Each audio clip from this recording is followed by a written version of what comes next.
Once more they take to the chamois. Try the pumps.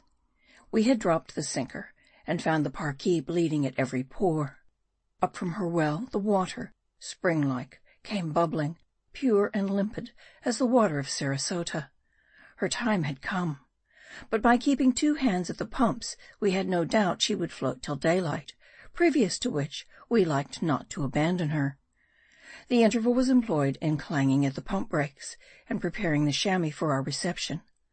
So soon as the sea permitted, we lowered it over the side, and letting it float under the stern, stowed it with water and provisions, together with various other things, including muskets and cutlasses. Shortly after daylight, a violent jostling and thumping underfoot showed us that the water, gaining rapidly in the hold, spite of all pumping, had floated the lighter casks upward to the deck, against which they were striking. Now, owing to the number of empty butts in the hold, there would have been, perhaps, a small danger of the vessel sinking outright, all awash as her decks would soon be, were it not that many of her timbers were of a native wood which, like the teak of India, is specifically heavier than water. This, with the pearl shells on board, counteracted the buoyancy of the casks. At last the sun, long waited for, arose, the Parki meantime sinking lower and lower.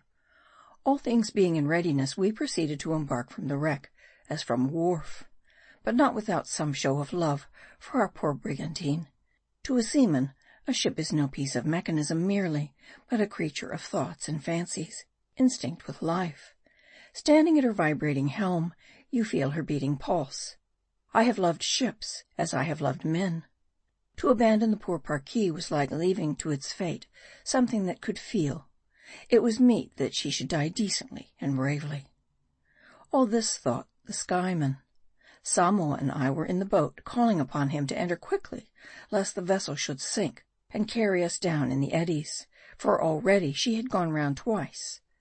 But cutting adrift the last fragments of her broken shrouds, and putting her decks in order, Jarl buried his axe in the splintered stump of the mainmast, and not till then did he join us.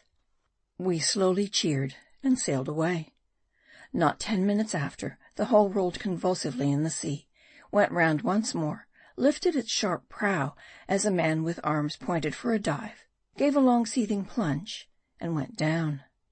Many of her old planks were twice wrecked, once thrown upon the ocean's beach, now dropped into its lowermost vaults, with the bones of drowned ships and drowned men. Once more afloat in our shell, but not with the intrepid spirit that shoved off with us from the deck of the Arcturion. A bold deed done from impulse, for the time carries few or no misgivings along with it. But forced upon you, its terrors stare you in the face. So now, had pushed from the Arcturion with a stout heart, but quitting the sinking Parki, my heart sunk with her. With a fair wind, we held on our way westward, hoping to see land before many days. End of chapter 37.